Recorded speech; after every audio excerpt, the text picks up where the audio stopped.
Улаанбаатар хоттой хатуу уучлалтай авцамаар холбогдоогүй үлдсэн цөөхөн аймагуудын нэг нь Завхан. Өнгөрсөн 4 жилийн туршид орон нутгийн удирдлагууд зам бариулах асуудлаар холбогдох байгууллагуудад хандаж, энэ засгийн газрын үед зам барих төсөв мөнгийг шийдвүүлж чадсан байна.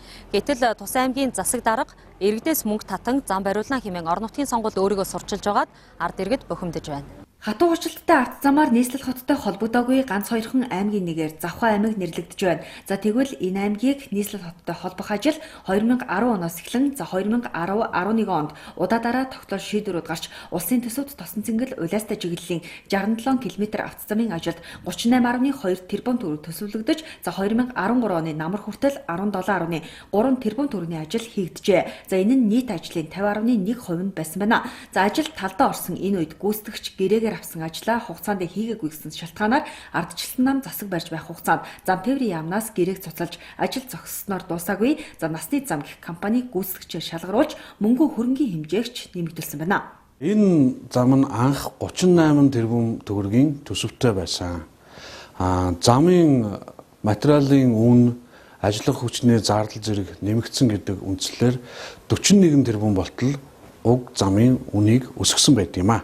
2014-2015 оны улсын төсөвт тосон цэнгэл улаастай чиглэлийн 67 км авто замын ажилд ямар нэгэн хөрөнгө огт тусгаагүй. 2015 оны төсвийн тодтголд 20.9 тэрбум төгрөг тусгагдаж хөгжлийн банкнаас санхүүжүүлэх шийдвэр гарсан ч гүйцэтгэгч маргаан үсгэсний улмаас ямар нэгэн ажил хийгдэг байна. За эдийн засаг хямраагүй боломжийн байхад яагаад бүтэн 2 жилийн төсөвт дараалан энэ ажлыг хийх мөнгийг тусгаагүй вэ? 2015 онд тусгаж хөгжлийн банкнаас санхүүжүүлэх шийдвэр гарсан байхад яагаад ажил шалтак хайж ийм процедураар явж ирсэн Завхан аймгийн замын ажлыг гэнэт иргэдээс хандив авч хийж эхэлсэн байна.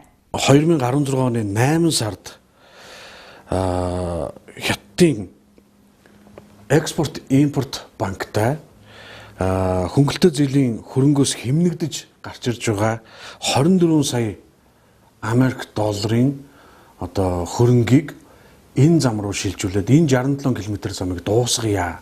Одоо Завханы иргэдийг улаастай иргэдийг энэ 67 км замаар холбох ёстой юм а гэдэг ийм шийдвэрийг гаргуулад уг ажлыг ахин эхлүүлсэн байгаа. За гэвч энэ ахин эхэлж байгаа ажлын маань ямар нэгэн улс төрийн зорилгоор ахаад л бий эхлүүлсэн, бий хийсэн юм ч гэдэг юм уу.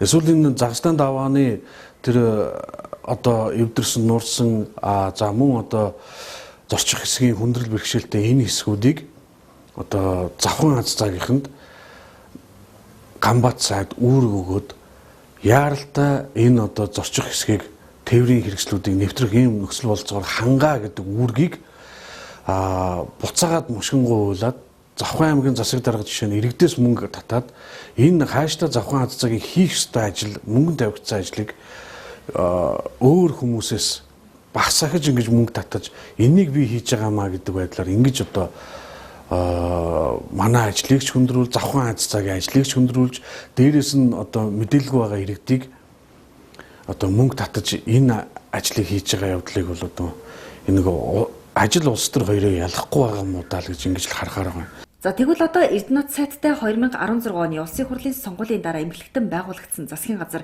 дээрх шийдвэрийг гаргаж Хятадын хөнгөлөлттэй зээлийн хөрөнгнөөс хэмнэгдэж байгаа 24.9 сая долларыг энэ замын ажилд зарцуулахар олжээ. За хөрөнгийн их үүсвэртэй болсон учраас замын ажлыг төрийн оролцоотой салбарын яамны үүрэг чиглэлийн дагуу өргөжлүүлэн хийж эхлээд байна.